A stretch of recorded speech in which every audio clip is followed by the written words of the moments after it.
Hi guys, it's Friday and this week's theme is to do a Project 4A video, so let's get on with it.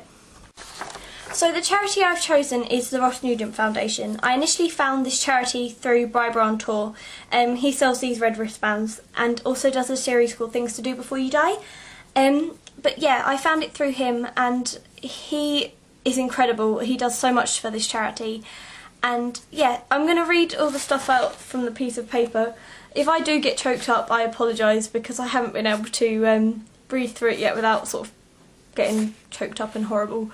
But yeah, please also, I pre-apologise for any mess that I will make because I don't like reading aloud, so this could fail miserably, but hey. Ross was a very positive, dignified and brave young man. He fought a difficult battle and lost an insidious illness called Ewing's sarcoma. A name we'd never heard before, but one we will never forget. As you know, Ross's mother Sandra made him a promise to raise funds to purchase a blood pressure monitor from St Clair's Oncology Ward in Beaumont Hospital. This was in response to Ross's determination to do this when he got out, but unfortunately he was never given the opportunity. Ross's objective was to make life more comfortable for patients, visiting relations and nursing staff. Sandra told Ross she would even pimp out the blood pressure monitor with his favourite artwork by Ed Hardy. Ross then replied, "Mum, you're a ledge, and thanks to our friends in Ed Hardy Corporation we have fulfilled this promise. Thankfully we have exceeded our initial targets and we have presented not one but 2 blood pressure monitors, 2 electric beds and 3 chairs to St Clair's ward. The pain is still immense. It consumes us like a tidal wave. We push ourselves forward as best as we can. We know Ross would want us to do this. We are fulfilling his mother's promise." Ross's passions included art, music and dance. He was extremely popular with all those who he came into contact. He had many friends and they loved to be around him. He was very much a people's person who loved to make people laugh, and he saw the positives in everything and everyone. Ross told us of back pain in early September '09, and on the GP's advice, Ross went on a course of physiotherapy. Initially, Ross got a little relief during this time. He was involved in various projects in his role as assistant head boy in Malahide Community School. He assisted on painting backdrops for the school's variety show, despite agonising back pain. He never wanted to let people down, and even performed on stage. When he came home from the show, he would take to the couch with a very hot water bottle and painkillers. This was to become the routine for weeks to come. He was losing weight, and this sent alarm bells. The pain increased and the weight loss continued.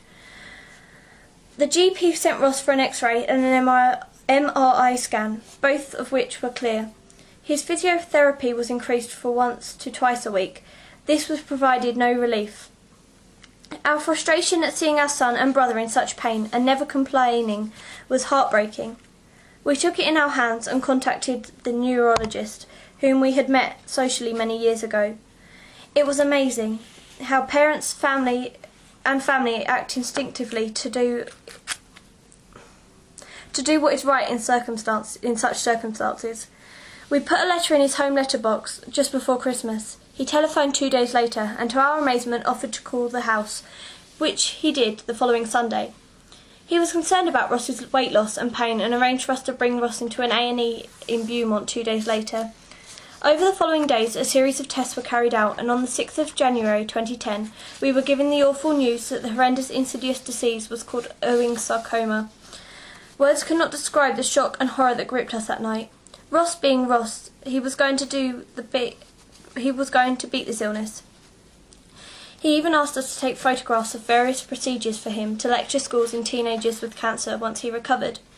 We called Ross's sister, who, although living and working in England at the time, had been in touch with Ross, her best friend, on a daily basis. We told Emma the awful news. Despite the snow and obstacles in her way, the airports closed. Emma drove to the ferry and was back within 24 hours of that difficult phone call. Over the coming months, Emma rarely left Ross's bedside. Ross was to endure 8 treatments of chemotherapy. He gradually put the weight that he had lost.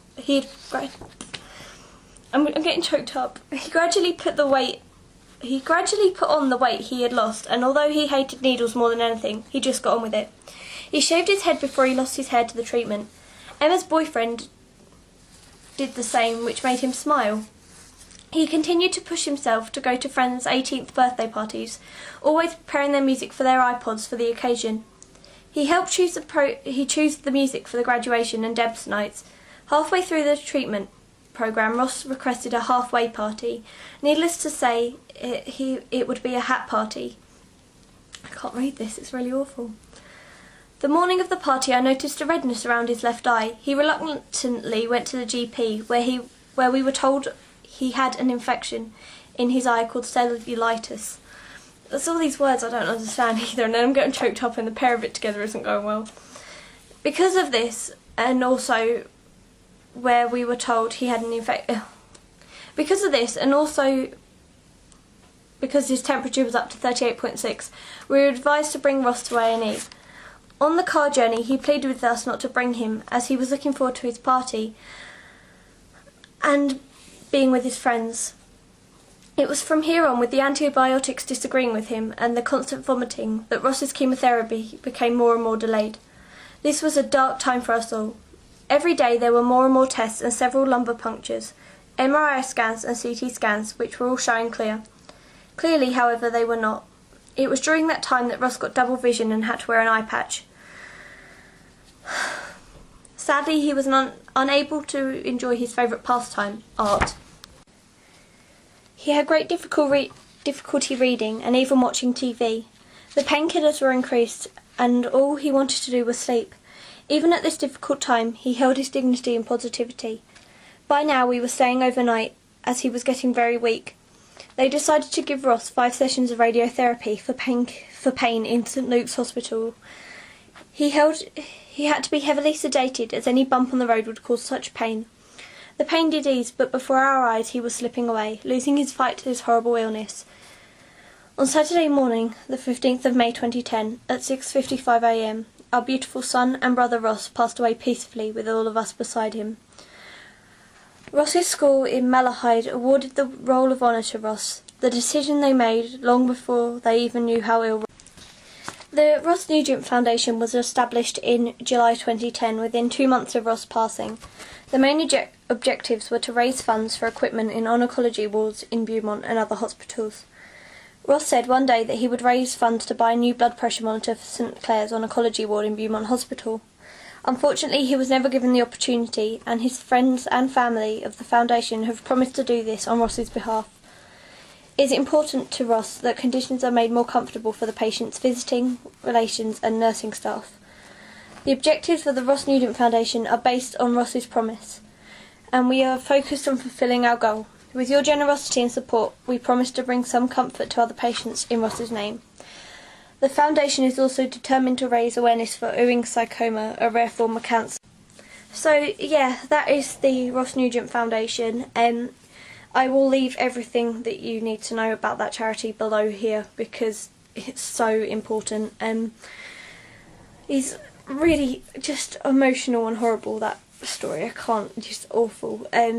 But what they are doing is amazing, and so yeah. Chelsea, I will see you on Monday. Everybody else, I will see you during the week, and Hannah, you need to make a video soon. Bye!